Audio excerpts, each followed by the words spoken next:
Hello दोस्तों, कैसे हैं आप। आशा करते हैं आप ठीक होंगे, स्वस्थ होंगे और मस्त होंगे। जीव विज्ञान का चौथा अध्याय है और चौथे अध्याय का नाम प्राणी जगत है और दूसरा लेक्चर है कोशिका स्तर का शारीरिक संगठन होता है किसमें। कोशिका स्तर का शारीरिक संगठन होता है किसमें? स्पंज में। किसमें होता है? स्पंज में होता है। कोशिका स्तर का शारीरिक संगठन होता है किसमें? स्पंज में होता है। खुला रक्त परिवहन किसमें पाया जाता है? खुला रक्त परिवहन किसमें पाया जाता है? कीटों में पाया जाता है। कीड़े में पाया जाता है। किसमें पाया जाता है? कीड़े में पाया जाता है। प्राणी जगत में कितने दीर्घ समूह को सम्मिलित किया गया है? प्राणी जगत में कितने दीर्घ समूह को सम्मिलित किया गया है? 10 समूह को सम्मिलित किया गया है। किस वैज्ञानिक ने जंतुओं के वर्गीकरण में महत्वपूर्ण योगदान दिया था?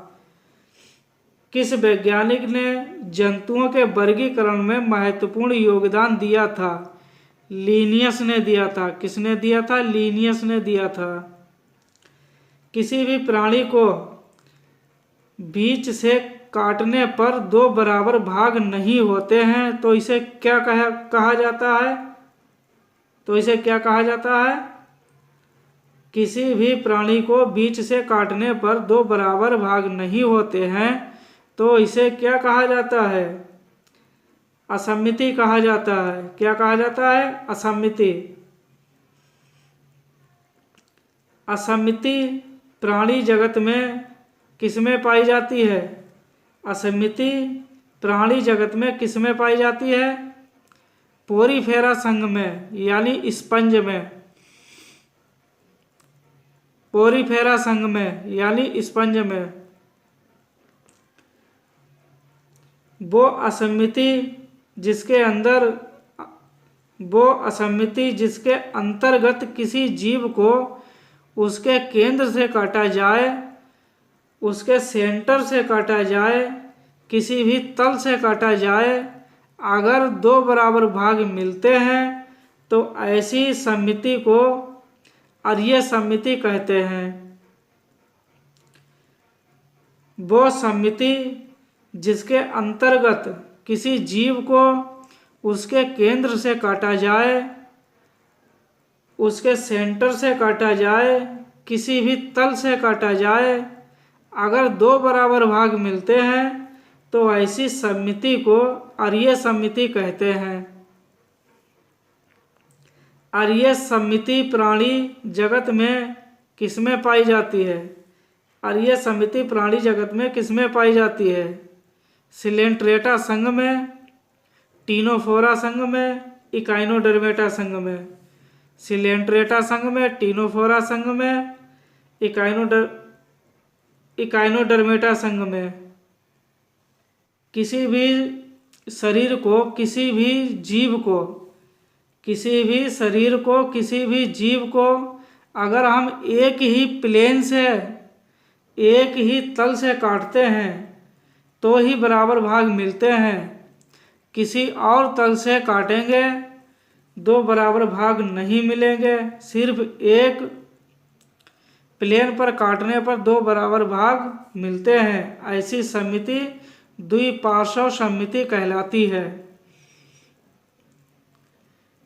किसी भी शरीर को, किसी भी जीव को अगर हम एक ही प्लेन से, एक ही तल से काटते हैं तो बराबर भाग मिलते हैं। किसी और तल से काटेंगे 2 बराबर भाग नहीं मिलेंगे। सिर्फ एक प्लेन पर काटने पर 2 बराबर भाग मिलते हैं। ऐसी सम्मिति को द्विपार्श्व सम्मिति कहते हैं। क्या कहते हैं? द्विपार्श्व सम्मिति कहते हैं। द्विपार्श्व सममिति किसमें मिलती है? द्विपार्श्व सममिति किसमें मिलती है? प्लेटी हेलमिंथी संघ में, एस्के हेलमिंथी संघ में, एनेलिडा संघ में, आर्थ्रोपोडा संघ में, हेमिकोडेटा संघ में, कोर्डेटा संघ में, मोलस्का संघ में।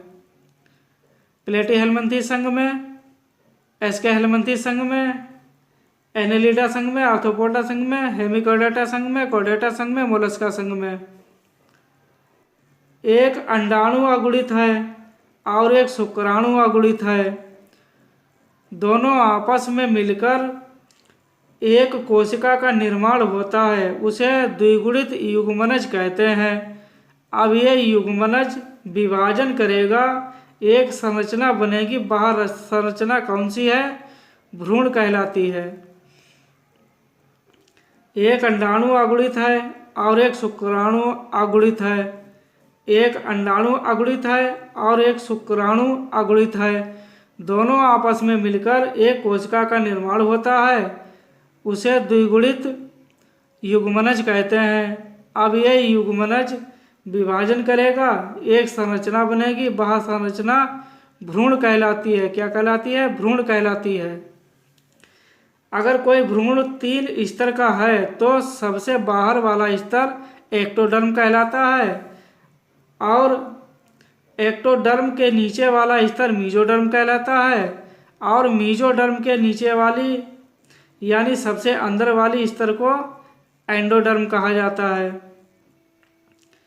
अगर कोई भ्रूण 3 स्तर का है तो सबसे बाहर वाला स्तर एक्टोडर्म कहलाता है और एक्टोडर्म के नीचे वाला स्तर मीजोडर्म कहलाता है और मीजोडर्म के नीचे वाली यानी सबसे अंदर वाली स्तर को एंडोडर्म कहा जाता है।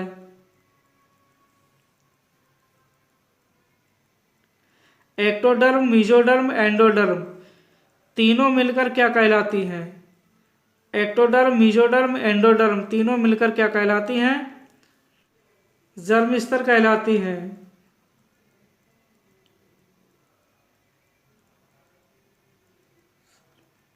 जर्म स्तर कहलाती हैं। क्या कहलाती हैं? जर्म स्तर कहलाती हैं। और यह जीवों के अंगों का निर्माण करती हैं और यह जीवों के अंगों का निर्माण करती हैं। एक्टोडर्म, मीजोडर्म, एंडोडर्म अगर ये तीनों स्तर जिसमें मिलेंगी तो उस जीव को क्या कहा जाएगा? Ectoderm, mesoderm, endoderm. Ectoderm, mesoderm, endoderm अगर ये तीनों स्तर जिसमें मिलेंगी तो उस जीव को क्या कहा जाएगा? त्रिकोरिक जीव कहा जाएगा। क्या कहा जाएगा? त्रिकोरिक जीव कहा जाएगा। एक्टोडर्म, एंडोडर्म अगर ये 2 ही स्तर जिसमें मिलेंगी तो उस जीव को क्या कहा जाएगा? द्विकोरिक जीव कहा जाएगा। एक्टोडर्म, एंडोडर्म अगर ये 2 ही स्तर जिसमें मिलेंगी तो उस जीव को क्या कहा जाएगा? द्विकोरिक जीव कहा जाएगा। द्विकोरिक जीवों के समूहों के नाम क्या हैं?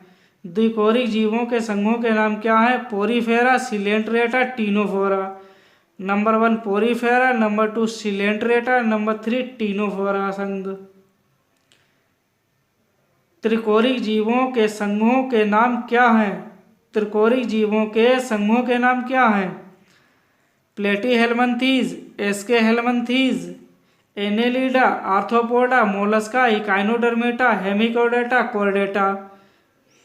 Number 1 platyhelminthes, number 2 aschelminthes, number 3 annelida, number 4 arthropoda, number 5 mollusca, number 6 echinodermata, number 7 hemichordata, number 8 chordata. प्रगुहा किसे कहते हैं? प्रगुहा किसे कहते हैं? प्रगुहा किसे कहते हैं? हमारे शरीर में सबसे बाहर वाली भित्ति, देह भित्ति से लेकर आहार नाल की भित्ति तक जो बीच में खाली स्थान है उसे प्रगुहा कहते हैं। हमारे शरीर में सबसे बाहर वाली भित्ति, देह भित्ति से लेकर आहार नाल की भित्ति तक जो बीच में खाली स्थान है उसे प्रगुहा कहते हैं। दोस्तों, आपको वीडियो समझ में आई हो और ये वीडियो आपको अच्छी लगी हो तो आप इस वीडियो को लाइक करें, शेयर करें, सब्सक्राइब करें